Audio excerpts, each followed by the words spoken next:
come promesso siamo in onda ancora con la nostra edizione straordinaria per raccontarvi oggi una giornata importante, importantissima per il nostro Veneto. Chiuse le urne, si accendono le luci dello studio di Antenna 3 per una lunga maratona elettorale.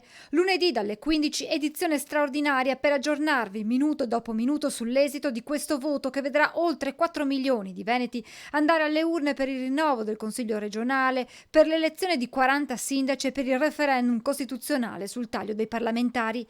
Vi racconteremo in studio e con i nostri inviati i seggi ai tempi del Covid e poi l'affluenza, le prime proiezioni per arrivare al risultato finale. Si inizia con lo scrutinio della consultazione referendaria e poi nel corso del pomeriggio i primi dati dai seggi sul voto per le elezioni regionali.